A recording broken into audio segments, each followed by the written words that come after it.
The U.S. Department of Commerce has again ruled against aerospace firm Bombardier in its dispute with rival Boeing. A further tariff of 80% has been imposed on the import of Bombardier's C-Series jet to the U.S. for alleged below-cost selling. This is on top of an earlier tariff of 220%, which related to subsidies Bombardier got from Canada and the UK.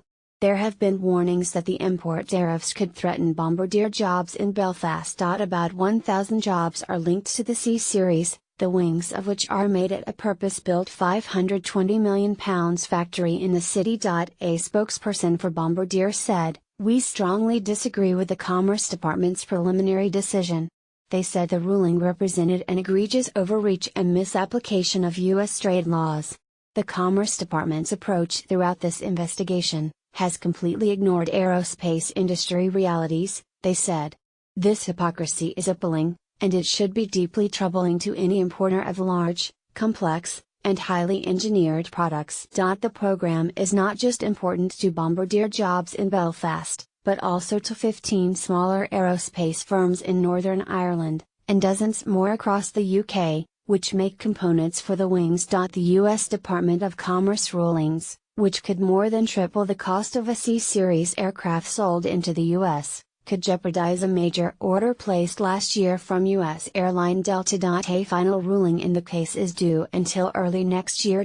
Enable it in your browser or download Flash Player here. Sorry, you need Flash to play this. In a statement, Boeing said, "Today's decision follows a fact-based investigation by the Commerce Department, and it validates Boeing's dumping complaints regarding Bombardier's pricing in the United States. This was an avoidable outcome within Bombardier's control. The laws governing global trade are transparent and well known." The U.S. Secretary of Commerce Wilbur Ross said, "The United States is committed to free, fair and reciprocal trade with Canada, but this is not our idea of a properly functioning trading relationship. We will continue to verify the accuracy of this decision, while do everything in our power to stand up for American companies and their workers."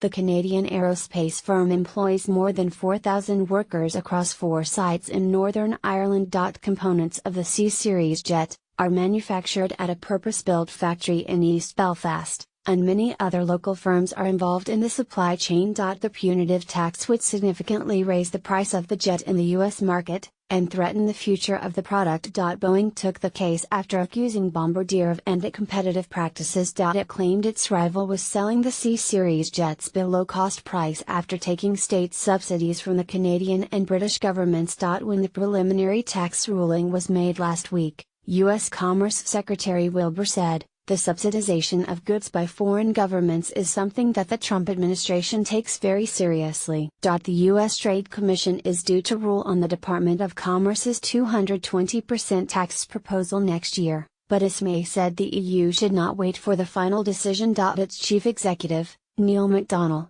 said the EU should signal right now that it will unconditionally, unequivocally and aggressively oppose protectionist measures by the U.S. with tariffs of like effect.